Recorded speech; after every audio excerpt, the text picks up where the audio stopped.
Good morning, everyone. Thank you for being here today. Happy autumn, blessed Mabon. May it bring in new health for your shoulder, Lee. This is the day God has made. Let us rejoice and be glad in it. I'm pleased to offer Bach's Jesu, joy of man's desiring.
Look to this day, for it is life, the very life of life. In its brief course lie all the verities and realities of your existence, the bliss of growth, the glory of action, the splendor of beauty. For yesterday is but a dream, and tomorrow is only a vision. But today, well lived, makes every yesterday a dream of happiness, and tomorrow a vision of hope. Look well, therefore, to this day.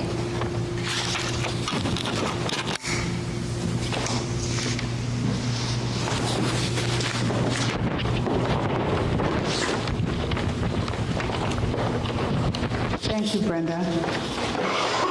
Karen, would you honor us by lighting the chalice?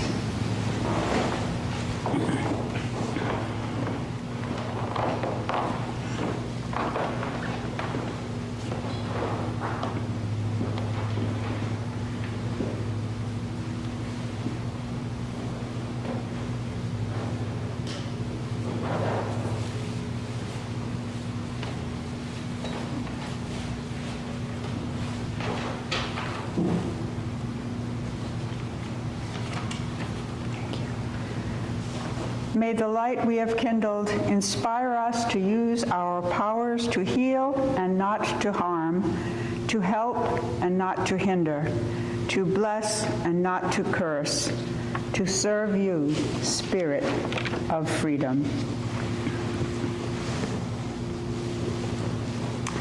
Our centering moment.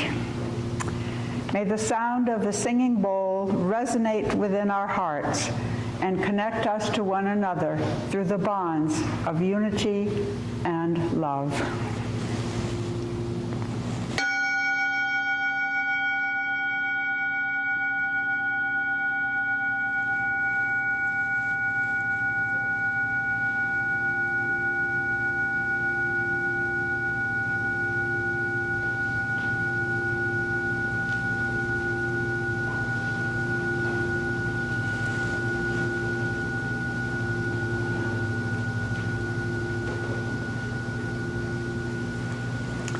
Our opening hymn is number 25, God of the earth, the sky, the sea. Please stand if you are able and if you wish to.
Please be seated.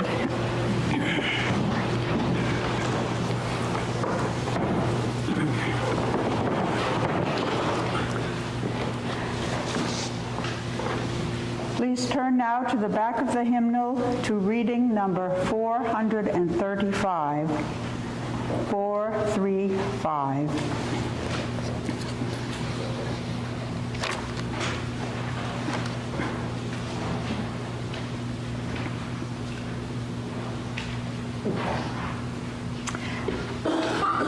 Let us read it in unison slowly. We come together this morning to remind one another to rest for a moment on the forming edge of our lives, to resist the headlong tumble into the next moment until we claim for ourselves awareness and gratitude, taking the time to look into one another's faces and see their communion, the reflection of our own eyes. This house of laughter and silence, memory and hope is hallowed by our presence together.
Thank you, Roz.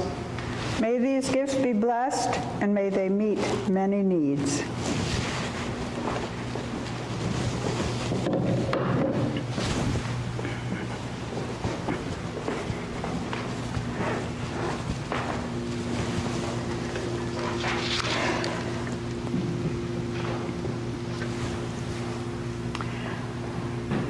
I was my paternal grandmother's first grandchild. Her name was Lydia, and I adored her. We were very close. She and Grandpa didn't have much in the way of material possessions, but she had a treasure chest of talents which she developed over her lifetime. She was an excellent seamstress, and she designed and made clothing for substantial-sized women, even hats and coats. She was a talented pianist, and while she never went beyond high school, she could play and sight read any classical piece better than I ever could. She passed away when she was 85. I was 35. And I clearly recall her saying to me in her last year, "I don't know how I got so old so fast. I still feel like a young girl inside." And at the time that she said those words, I remember thinking, that's going to be me someday, saying those same words. Well, folks, for me, someday is here. How did I get to be so old so fast? And except for achy joints when I move and memory issues, I still feel like a young girl inside. When we're young, we think we have all the time in the world. But when we suddenly find ourselves older and wiser, we realize what a precious gift time is and how fleeting. Our lifetimes are made up of many experiences, blessings, challenges, surprises.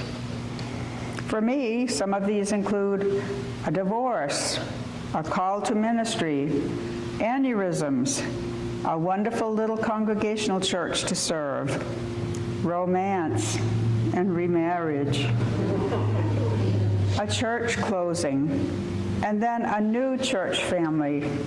You use. Imagine. Me preach, David? Nope, no way, never. Been there, done that. Whoops. Life is made up of many blessings, surprises, challenges. I didn't even begin to mention family and all our grandchildren, children, and a new great-granddaughter. Each day for me is a day God has made. How will I rejoice and be glad in it? As I've looked back over the many years, it seems that they fit under 4 categories: rites, rituals, routines, and ruts.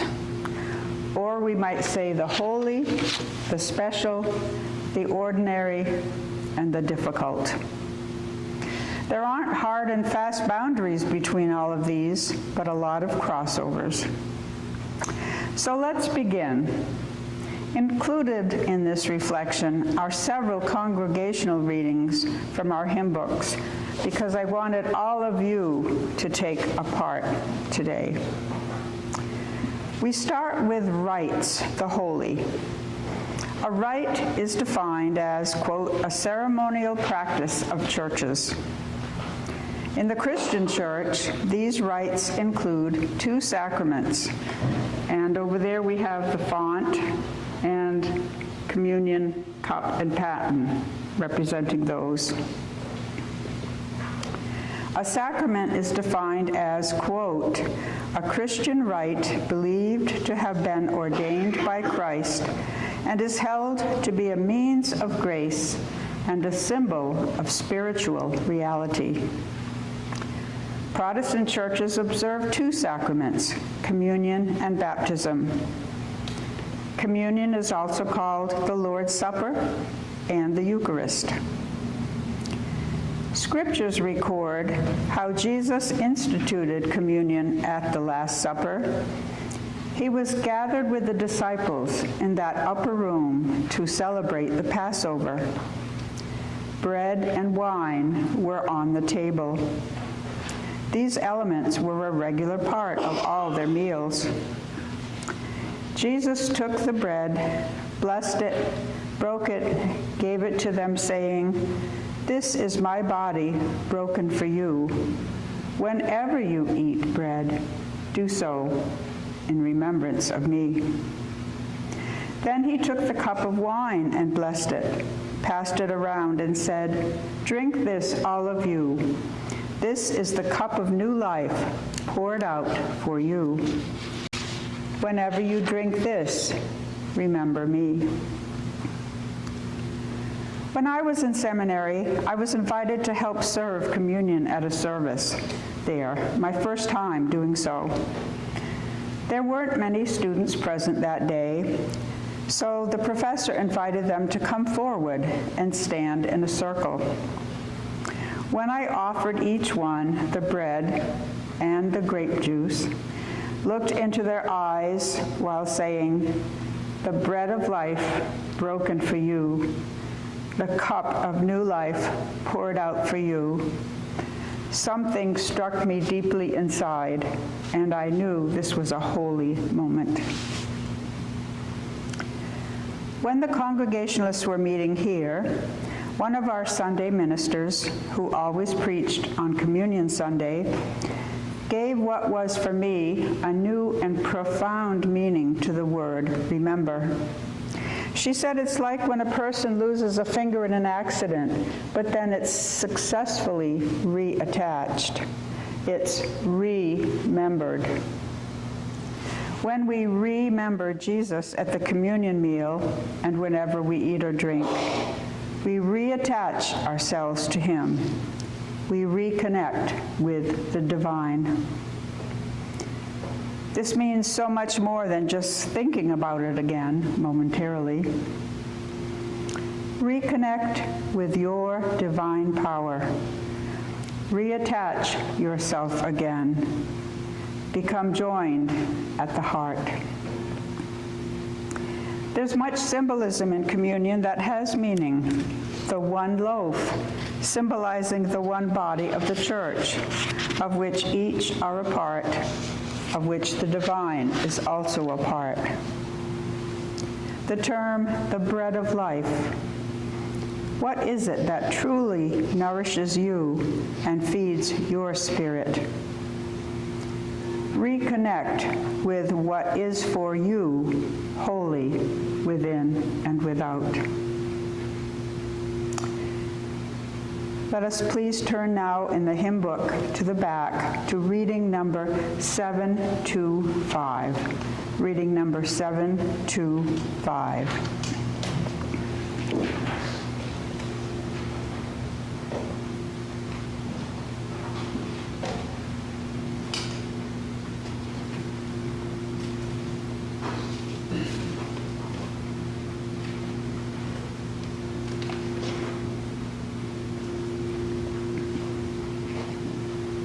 The simplest of sacraments. Let us read it together. Simply to be and to let things be as they speak wordlessly from the mystery of what they are. Simply to say a silent yes to the hillside flowers, to the trees we walk under. To pass from one person to another, a morsel of bread, and answering yes. This is the simplest, the quietest of sacraments. Baptism goes way back to John the Baptist. He supposedly dressed weirdly and ate locusts and honey. Baptism then meant that a person acknowledged being a sinful person who wanted to change their ways. Dunking under water meant that they died to their old life and came up clean. Jesus himself never baptized, but his followers did. But now baptism took on a new meaning. The person baptized not only wanted to change, but they began a new relationship with Jesus. Now they would live following his ways of peace, loving God and neighbor. The form of baptism changed in many churches from complete dunking under water to sprinkling with water on the top of the head, but the symbolism was the same. And babies are baptized, with their parents promising to raise them in the ways of peace and love. Also, the person baptized is welcomed into the church community as one of them, and the community promises to nurture and help the newly baptized. So baptism symbolizes welcome and acceptance. I've had the joy of baptizing 3 of my grandchildren, and I was so moved by the naming celebration for little Teddy and the baptisms of TJ and Jeremy right here. I was really touched with traditions of my old denomination. Please turn now in the back of the hymnal to 715, 715.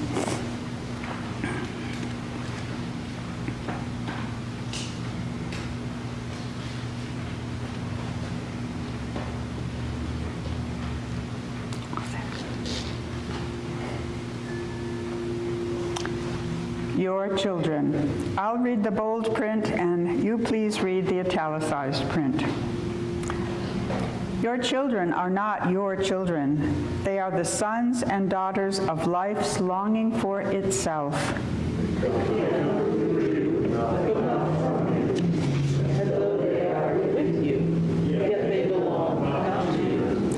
You may give them your love, but not your thoughts, for they have their own thoughts. You may house their bodies, but not their souls, for their souls dwell in the house of tomorrow, which you cannot visit, not even in your dreams. You may strive to be like them, but seek not to make them like you, for life goes not backward, nor tarries with yesterday.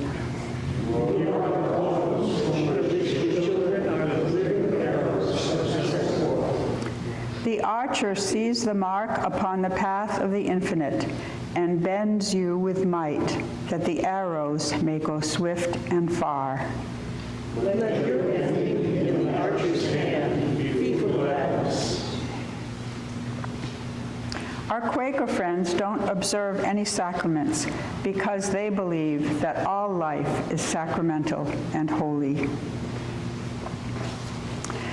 Now we come to rituals, what I call special times. A ritual is defined as an established form for a ceremony.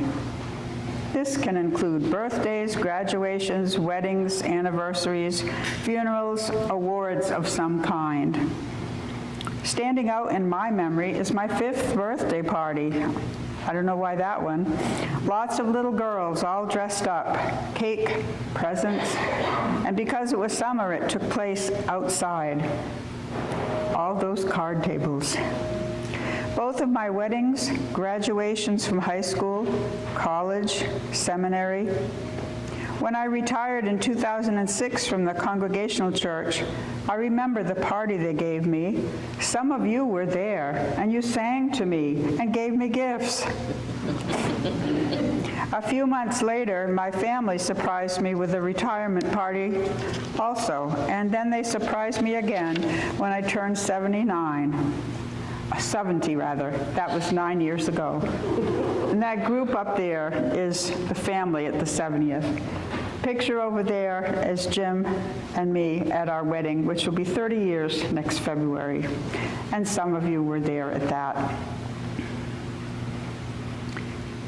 Can you folks name some of your other rituals, special times that are special because they're important and might not occur once a year or once in a lifetime? What special thing has happened to you? Just speak it out.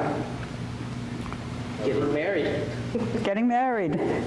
I was there. You were there. What else?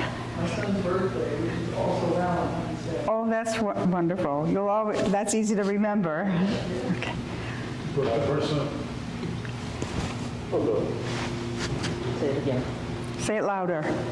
Birth of our son. Birth of your son. My birthday was on a Friday. Okay. So you can celebrate all weekend? Some way I get that much work with these all day. Okay. Having something very special to look forward to can be a very good thing, a blessing. It brings meaning to our present days, even though it might not be happening for a long time. As people of faith, while we try to practice mindfulness in the present, yet we can draw strength for the present from special events in our past. And we can bring hope into our present because of our ability to anticipate and imagine special times yet to come. A birth, world peace, a restored earth, etc. When these special times come as a surprise, their positive effect on us brings us great joy. Please turn to the back of the hymn book, reading number 649. 649.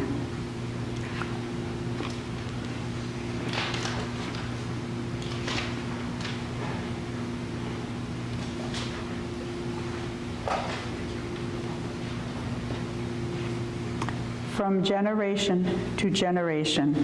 And again, I'll read the bold print, and please read the italicized. In a house which becomes a home, one hands down and another takes up the heritage of mind and heart, laughter and tears, musings and deeds. Carefully loaded ship crosses the gulf between two generations. Therefore, we do not neglect the ceremonies of our passage when we wed, when we die, and when we are blessed with a child. When we depart and when we return, when we plant and when we harvest. Let us bring up our children. It is not the place of some official to hand to them their heritage. If others impart to our children our knowledge and ideals, then it moves all of us that it is worthless and full of wonder.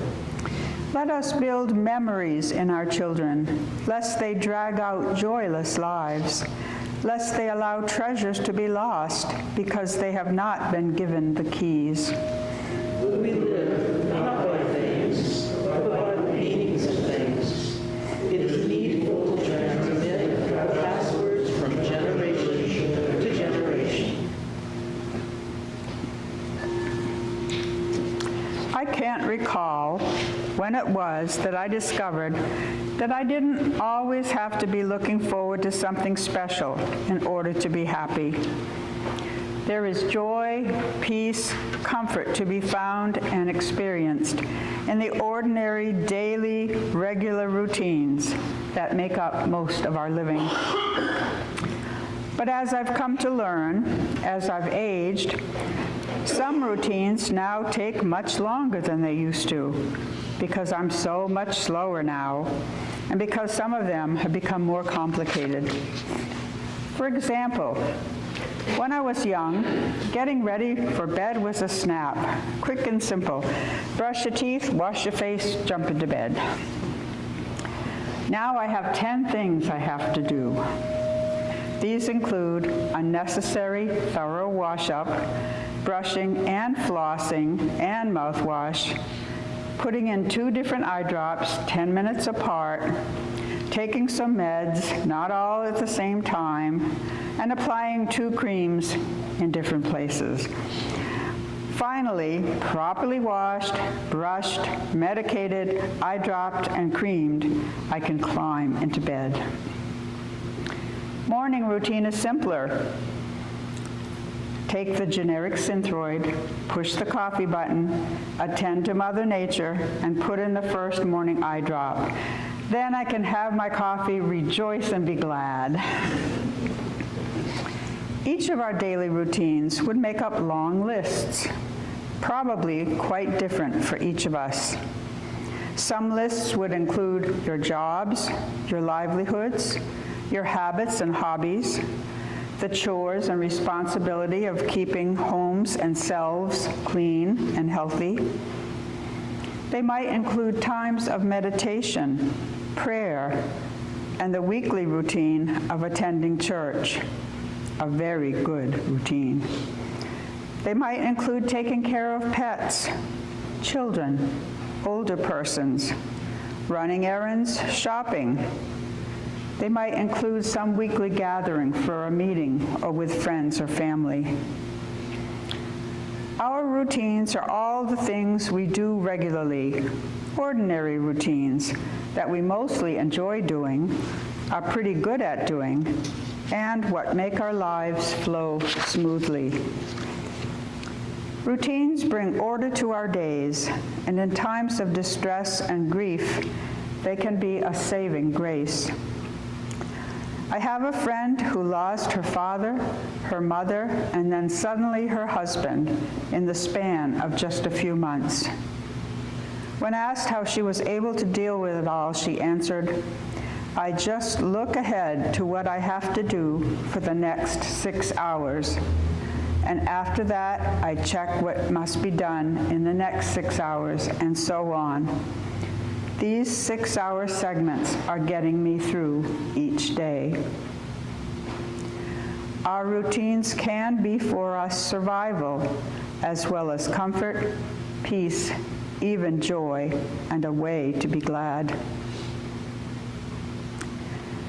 But there are times when routines which we used to enjoy, feel comfortable with, or at least tolerate, no longer bring us happiness or comfort. Something's changed. We've changed, or our circumstances have changed.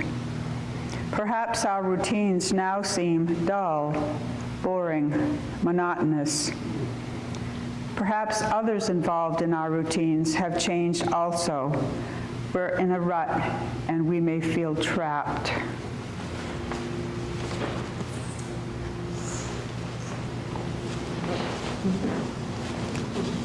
Thanks to David, who brought in this little show and tell. What are we to do?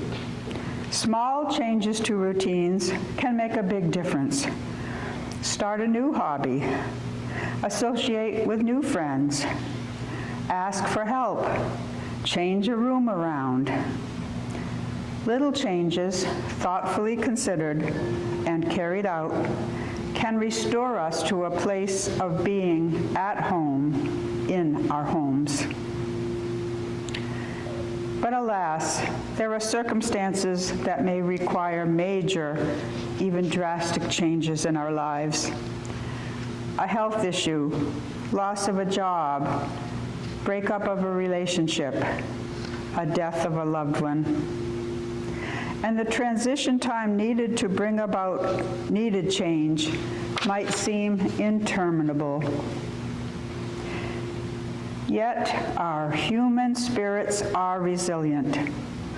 Our Yankee ingenuity is creative, and when we remember our divine power, when we reconnect with the spiritual source that is within each of us, all things become possible, and we will once again be able to rejoice and be glad with each new day.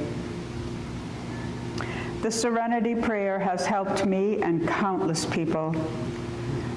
God, grant me the serenity to accept the things I cannot change, the courage to change the things I can, and the wisdom to know the difference. Please turn now to hymn number 90, nearer the front. Hymn number 90.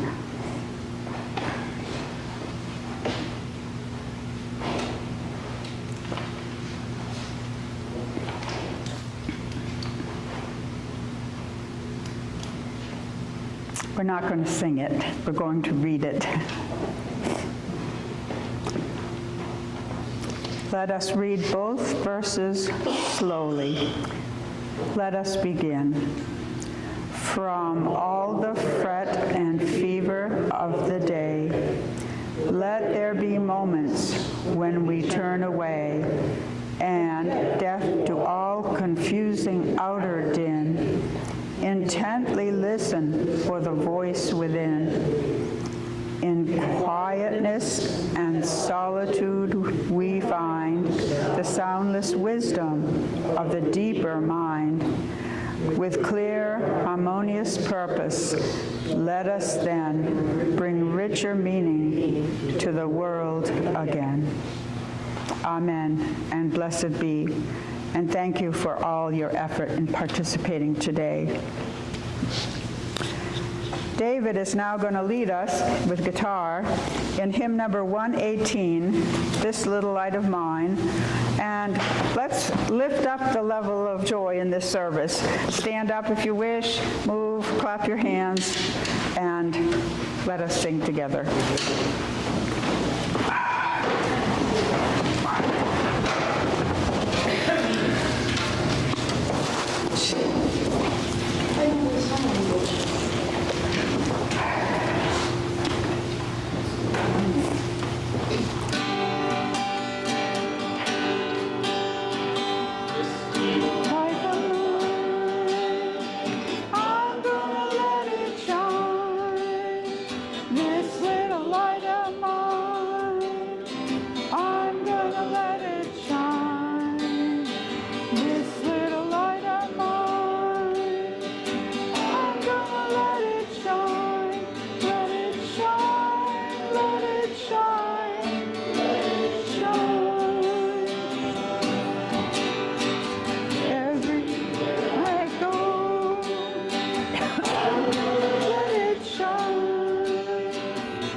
David, would you extinguish the chalice, please?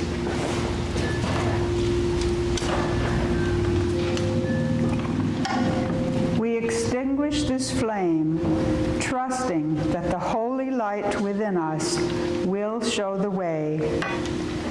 Let us go out into the world in peace and joy, because It's a wonderful world. Thank you. Thank you, everyone.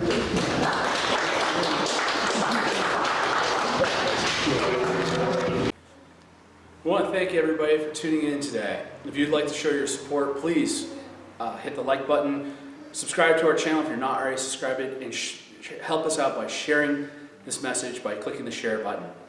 If you'd like to make a monetary donation to you, Church Holden, there is a link to our online donations in the video description down below.